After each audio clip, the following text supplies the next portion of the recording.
Assalamualaikum warahmatullahi wabarakatuh. Selamat siang Bu Desi dan teman-teman semuanya. Di sini kami akan mempresentasikan laporan akhir dari Project Based Learning Praktikum Statistika Terapan dengan judul Response Surface Methodology atau RSM pada teknik kimia polimer dengan metode Bosch-Bacon.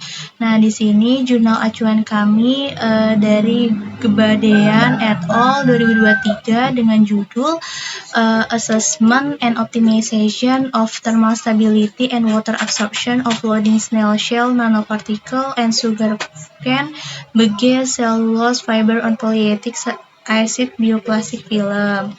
Nah, untuk anggota kelompoknya sendiri, saya Tiranda Pratiwi dengan NIM 1524049, lalu ada Muhammad Noval Zaki Alfafi dengan NIM 1524056, lalu ada Fadil Muhammad dengan NIM 1524058, lalu ada Sharon Kristi Sumual dengan NIM 1524060, dan ada Zulaika Azahra Khairani dengan NIM 1524079. Di slide pertama ini kita akan menjelaskan bagaimana menurut Montgomery tentang RSM ini.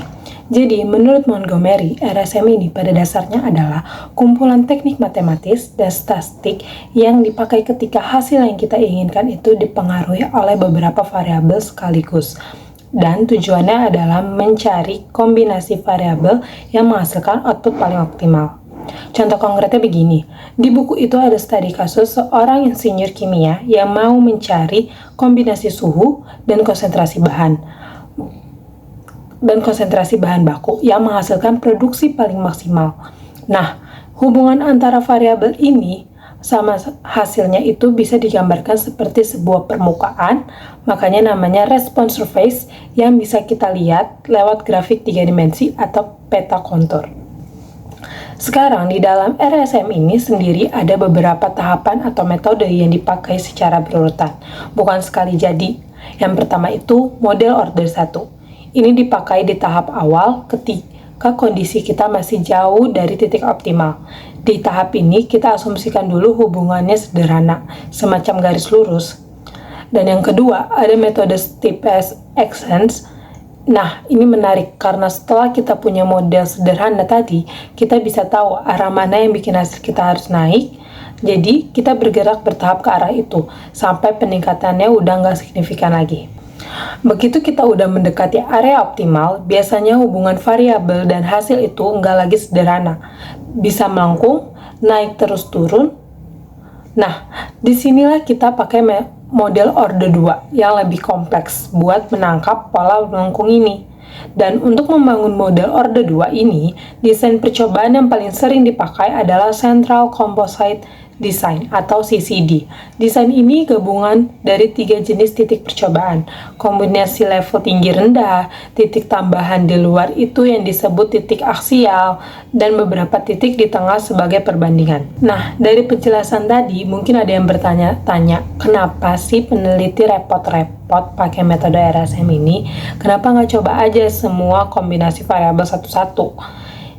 Ini yang akan saya bahas. Jadi, ini saya coba analisis sendiri berdasarkan apa yang dijelaskan di buku. Ada 4 alasan utama. Nah, 4 alasan utamanya itu, yang pertama, soal efisiensi. Buku ini bilang CCD itu populer karena relatif hemat dari segi jumlah percobaan yang dibutuhkan. Bayangin kalau kita harus coba sesuai kombinasi suhu dan konsentrasi satu-satu. Itu bakal makan waktu dan biaya yang jauh lebih besar. Kedua, RSM ini bisa menangkap hubungan yang nggak sederhana. Di dunia nyata kan jarang ada hubungan yang benar-benar naik atau turun lurus terus. Biasanya ada titik puncak di tengah-tengah atau ada titik paling rendah. Nah, model order 2 yang saya jelaskan tadi itu dirancang khusus buat menangkap pola kayak gitu. Yang ketiga, prosesnya itu terarah, bukan coba-coba acak. Dengan metode Steepest Ascent tadi, peneliti itu tahu persis harus bergerak ke arah mana supaya hasilnya makin baik. Ini beda banget sama pendekatan trial and error yang nggak punya arah jelas.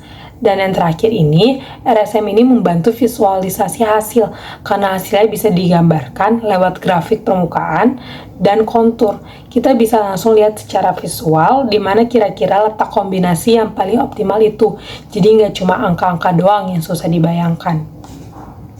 Jadi, kesimpulannya, RSM ini bukan cuma soal rumus matematis yang rumit, tapi lebih ke pendekatan yang sistematis dan efisien buat menemukan kondisi terbaik dari suatu proses. Selanjutnya itu ada analisis berdasarkan jurnal. Untuk latar belakang penelitian, pada penelitian ini penulis membahas tentang bioplastik berbasis PLA sebagai alternatif pengganti plastik konvensional.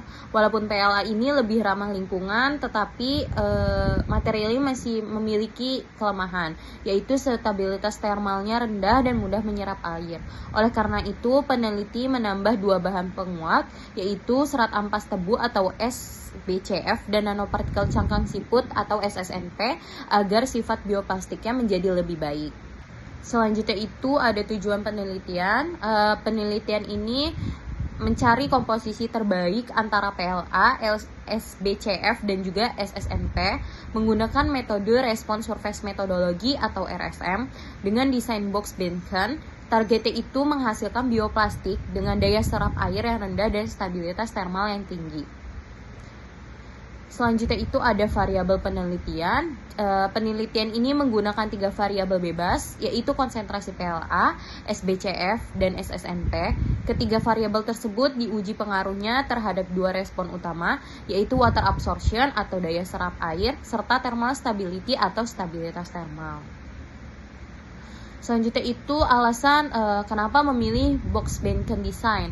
Penelitian ini memilih metode box Benken design karena lebih efisien dibandingkan metode lainnya. Metode ini hanya membutuhkan 17 percobaan, tetapi tetap mampu menghasilkan model yang akurat. Selain itu, BBD tidak menggunakan kombinasi kondisi yang paling ekstrim, sehingga resiko kegagalan eksperimen menjadi lebih kecil. Selanjutnya itu ada struktur desain eksperimen. Pada penelitian ini terdapat 3 faktor yang masing-masing memiliki 3 level, yaitu rendah, sedang, dan juga tinggi. Seluruh kombinasi percobaan kemudian dianalisis menggunakan regresi kuadratik dan ANOVA untuk mengetahui pengaruh setiap variabel serta menentukan kondisi yang paling optimum. Selanjutnya itu ada hasil dari penelitian. Hasil optimasi menunjukkan bahwa komposisi terbaik diperoleh pada PLA sebesar 99,815%, SBCF sebesar 0,036%, dan SSNP sebesar 0,634%. Dengan komposisi tersebut diperoleh nilai water absorption sebesar 1,42% dan thermal stability sebesar 240,248 derajat Celcius. Berarti bioplastik yang dihasilkan memiliki daya serap air yang rendah dan ketahanan panas yang lebih baik. Berdasarkan hasil analisis jurnal, dapat disimpulkan bahwa metode RSM dengan box Benken design sangat efektif untuk mengoptimasi formulasi bioplastik. Oke, selanjutnya di sini itu ada pemodelan dan analisis statistika. Yang pertama itu ada coding variable. Jadi pada metode Response Surface Methodology atau RSM, coding variabel ini dilakukan untuk mengubah nilai aktual variabel menjadi bentuk terstandarisasi. Nah, proses ini bertujuan untuk mempermudah analisis statistik, menyederhanakan perhitungan model regresi, serta mengurangi perbedaan skala antar variabel.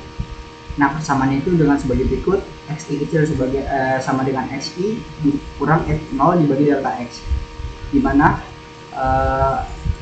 XI ini sebagai kode variabel, XI besarnya sebagai nilai aktual variabel, dan X0 itu sebagai nilai tengah atau center point, dan delta X sebagai interval perubahan variabel.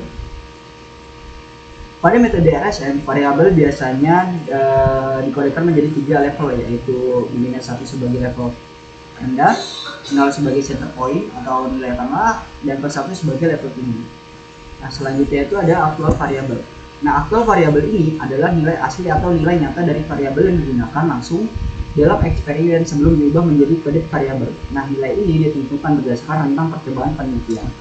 Dan yang ketiga itu ada center point, di mana center point ini adalah nilai tengah dari rentang variabel percobaan yang digunakan sebagai acuan transformasi aktual variabel menjadi kode variabel. Pada kode variabel, center point ini dinyatakan sebagai level 0 dan digunakan untuk mengevaluasi kestabilan serta kesesuaian model regresi. Dan yang terakhir itu ada interval perubahan. Jadi interval perubahan ini adalah jarak dari center point menuju level tertinggi atau terendah variabel. Nah, nilai ini digunakan dalam proses coding variabel dan juga menunjukkan besar perubahan tiap level pada eksperimen, sehingga analisis RSM menjadi lebih sistematis dan mudah dilakukan. Nah, selanjutnya kita masuk ke model regresi. Jadi pada metode RSM itu juga menggunakan model regresi kualitatif untuk menggambarkan hubungan antara variabel bebas dan respon penelitian. Model ini digunakan karena mampu menunjukkan pengaruh linear, interaksi antar variabel, dan efek kualitatif secara simultan. Nah, bentuk umum model regresi kualitatifnya sih dengan berikut, dengan adanya konstanta, koefisien linear, dan koefisien interaksi serta koefisien kualitatif. Nah, yang pertama selanjutnya itu ada linear term. Nah, linear term ini menunjukkan pengaruh langsung variabel bebas terhadap respon penelitian. Jadi, komponen ini menggambarkan perubahan respon akibat perubahan satu variabel secara individual. Koefisien positif menunjukkan respon meningkat, sedangkan koefisien negatif menunjukkan respon menurun. Yang kedua itu ada interaction term, di mana dia menunjukkan adanya pengaruh gabungan antara dua variabel bebas terhadap respon. Artinya, pengaruh suatu variabel dapat berubah tergantung variabel lainnya. Dan interaction term ditulis dalam bentuk perkalian antara variabel seperti A dikali B, A dikali C, atau B dikali C. Dan yang ketiga itu ada quadratic term. Dia menunjukkan adanya hubungan nonlinear atau efek kelengkungan antara variabel dan respon. Komponen ini digunakan untuk menentukan titik optimum respon karena perubahan respon tidak selalu bersifat linear. Quadratic term ditulis dalam bentuk kuadrat variabel seperti A kuadrat, B kuadrat, atau C kuadrat. Selanjutnya di sini ada analisis ANOVA atau analysis of variance. Nah, ini digunakan untuk mengetahui tingkat signifikansi model regresi yang diperoleh dari metode RSM. Nah, ANOVA ini bertujuan untuk mengevaluasi apakah variabel bebas memberikan pengaruh nyata terhadap respon penelitian. Melalui analisis ini, kita dapat diketahui apakah model regresi yang dihasilkan layak digunakan untuk proses prediksi dan optimasi. Nah, di sini juga ada parameter dari ANOVA. Yang pertama itu ada F-value, di mana parameter pada analisis ANOVA yang digunakan untuk menentukan tingkat signifikansi model regresi. Semakin besar nilai F-value-nya, maka model semakin baik dalam menjelaskan hubungan antara variabel bebas dan respon penelitian. Yang kedua itu ada P-value, di mana P-value digunakan untuk menentukan signifikansi model regresi. Semakin kecil nilai P-value, maka pengaruh variabel terhadap respon semakin signifikan. Di mana P-value kurang dari 0,05 itu sama dengan signifikan, dan P-value lebih dari 0,05 itu tidak signifikan. Dan yang ketiga itu ada koefisien determinasi atau R kuadrat. Nah, koefisien determinasi menunjukkan kemampuan model dalam menjelaskan variasi data respon. Jadi semakin mendekati 1, maka model semakin baik dalam menjelaskan data eksperimen. Dan yang keempat itu ada adjusted R kuadrat. Ini adalah pengembangan dari R kuadrat yang telah disesuaikan dengan jumlah variabel pada model regresi, sehingga memberikan evaluasi model yang lebih akurat nilainya itu biasanya lebih kecil atau sama dengan R kuadrat. Dan yang kelima itu ada predicted R kuadrat. Nah, predicted R kuadrat ini menunjukkan kemampuan model dalam memprediksi data baru di luar data eksperimen. Semakin tinggi nilainya, maka kemampuan prediksi model semakin baik. Dan yang keenam itu ada lag of fit. Jadi lag of fit ini digunakan untuk menguji kesesuaian model regresi terhadap data eksperimen. Jika nilai lag of fit tidak signifikan, maka model dianggap sesuai dan dapat digunakan untuk analisis lebih lanjut. Selanjutnya itu ada visualisasi RSM, di mana surface plot dan contour plot merupakan metode visualisasi yang digunakan dalam respon surface metodologi atau RSM untuk menggambarkan hubungan antara variabel terhadap respon penelitian. Kedua grafik ini membantu penelitian dalam memahami pengaruh variabel serta menentukan kondisi optimum secara visual. Nah, yang pertama ada fungsi dari surface plot ini itu. Fungsi dari surface plot tersendiri itu melihat pengaruh interaksi antara variabel, menentukan daerah optimasi, memvisualisasikan bentuk permukaan respon, dan membantu interpretasi model regresi. Nah, pada surface plot, perubahan bentuk permukaan menunjukkan adanya pengaruh variabel terhadap respon. Dan fungsi surface plot itu mengetahui hubungan antara variabel menentukan titik optimum dan lihat daerah respon maksimum atau minimum, dan mempermudah interpretasi hasil optimasi. Selanjutnya di sini ada hasil survei squad pada jurnal yang kita gunakan atau jurnal kelompok kami. Jadi berdasarkan grafik pada jurnal acuan kami, perubahan komposisi PLA, SBCF, dan SSNP itu berpengaruh terhadap water absorption dan thermal stability. Jadi kombinasi komposisi tertentu itu menghasilkan nilai water absorption yang lebih rendah dan thermal stability yang lebih tinggi.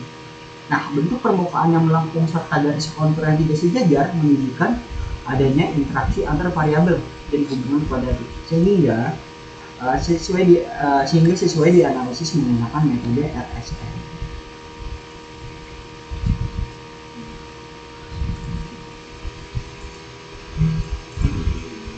Di sini saya akan mendemonstrasikan atau mensimulasikan secara sederhana penggunaan surface metodologi dengan menggunakan MATLAB.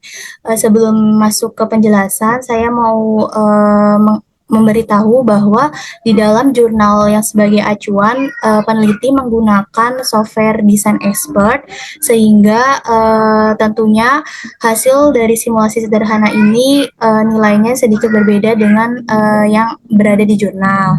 Nah, lanjut saja. Di sini saya menggunakan input sesuai dengan yang berada di jurnal, yaitu ada SSNP, SBCF, dan PLA. Untuk level tersebut juga disesuaikan dengan yang tertera di jurnal, yaitu SSNP. Misalkan level terendah yaitu SSNP sebesar 0, SBCF 0, dan EPLA itu 99. Dan untuk level tengah dan level tingginya juga sama dengan jurnal. Karena MATLAB ini tidak memiliki fungsi yang sama persis seperti software Design Expert, sehingga untuk nilai aktual variabelnya saya langsung memasukkan nilai yang tertera di jurnal, yaitu seperti SSNP nilainya seperti berikut, SBCF, PLA sebagai berikut.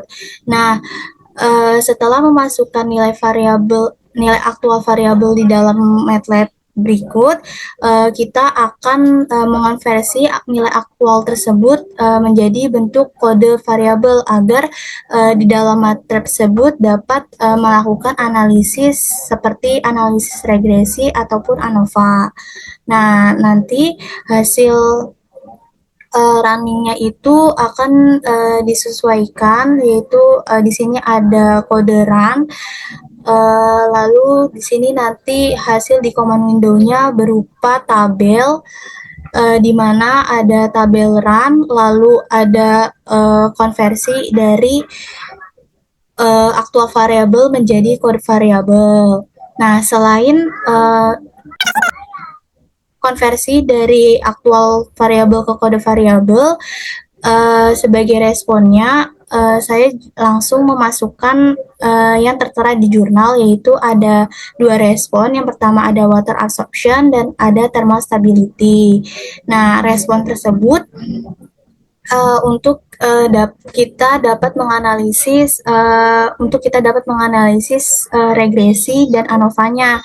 Nah, untuk melakukan regresi respon surface methodology, kita menggunakan fungsi fitlm. Nah, fungsi fitlm sendiri itu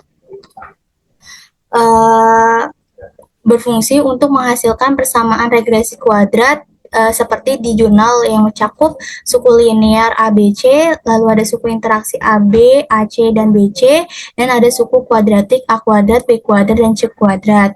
Nah, selain itu, fitlm sebenarnya sudah dapat menghasilkan informasi statistik seperti nilai koefisien determinasi, lalu ada nilai v-value dan p-value, lalu juga ada standar errornya. Nah, selain menggunakan fitlm, saya juga menggunakan analisis ANOVA, yaitu menggunakan kode di MATLAB sini tertera ANOVA. Nah, tujuan dari memasukkan ANOVA lagi itu untuk lebih mengevaluasi signifikansi model regresi yang digunakan. Nah, nanti di ANOVA tersebut, di dalam ANOVA tersebut menampilkan hasil berupa tabel. Nah, untuk regresi di command window-nya lagi juga akan berupa tabel yang sesuai atau seperti yang ada di jurnal. Nah, selain melakukan regresi dan ANOVA, kita juga melakukan visualisasi surface plot dan counter plot menggunakan MATLAB. Nah, di sini saya memanggil koefisien respon memanggil kedua respon, yaitu ada water absorption dan thermal stability. Masing-masing respon kita buat surface plot dan counter plotnya. Nah, untuk counter plot itu sebagai berikut, dia akan menghasilkan grafik dua dimensi yang dimana sumbu X-nya itu SSNP, lalu sumbu Y-nya itu adalah SBCF. Nah, untuk yang surface plotnya akan menghasilkan grafik tiga dimensi yang dimana ada sumbu X-nya itu adalah SSNP, lalu sumbu Y-nya itu ada SBCF, dan sumbu Z-nya itu adalah water absorption. Jadi lalu untuk yang thermal stability juga sama, kita menggunakan dua, yaitu pengaruh untuk melihat pengaruh antara thermal stability terhadap jumlah SSNP dan SBCF-nya. Nah, selain kita memvisualisasikan surface plot dan counter plot, kita juga akan mengoptimasi secara sederhana menggunakan fungsi MATLAB, yaitu berupa fmincon. Nah, fmincon ini dilakukan untuk memberikan kondisi optimum berdasarkan model regresi yang telah kita buat sebelumnya menggunakan fmincon multi respon, di mana kita dapat meminimalkan nilai water absorption dan memaksimalkan nilai thermal stability-nya. Nah, di sini ada beberapa fungsi, bisa ada fungsi prediksi untuk multi prediksi, yaitu ada water absorption dan ada thermal stability, lalu ada fungsi objektifnya itu, lalu ada menggunakan titik awal, lalu ada constraint atau jaraknya. Selanjutnya hasil optimasi akan berupa tabel. Nah, di sini saya coba running.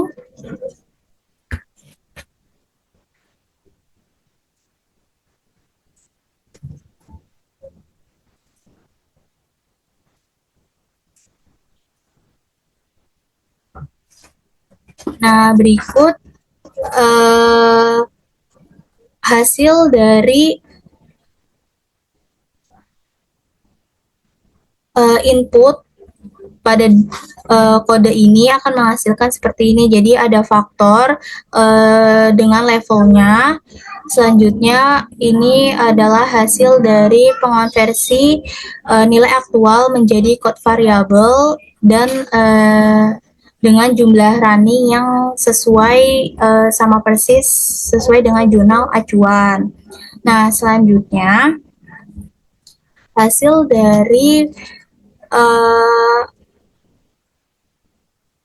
regresi dan tabel ANOVA.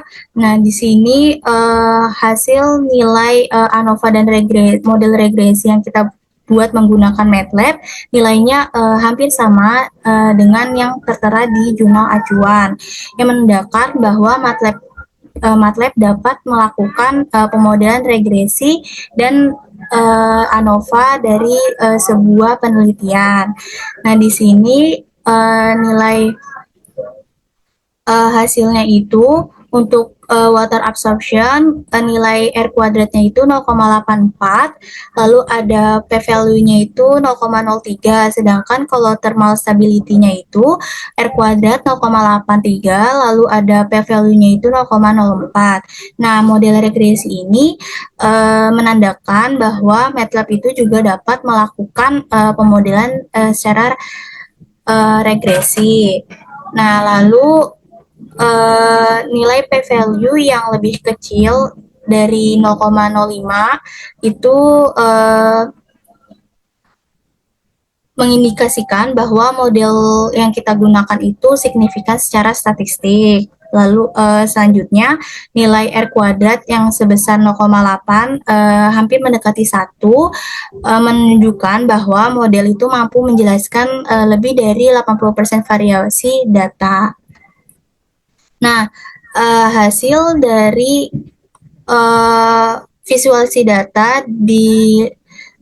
sebagai berikut. Nah, di sini ada surface plot stability untuk hasil visualisasi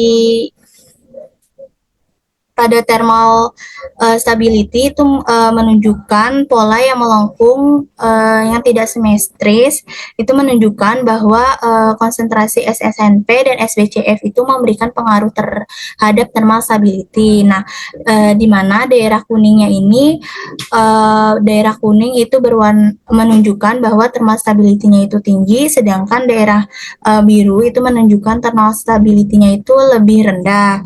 Nah, hasil visualisasi ini menunjukkan bahwa adanya perubahan antara respon terhadap faktor yang kita gunakan.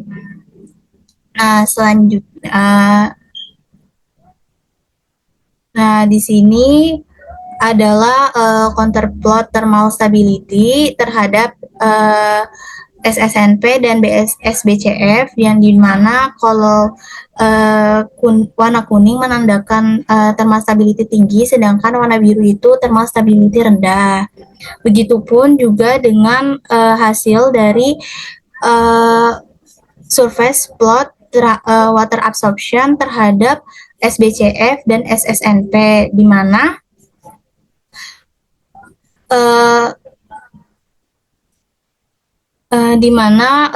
pada surface plot SSNP ini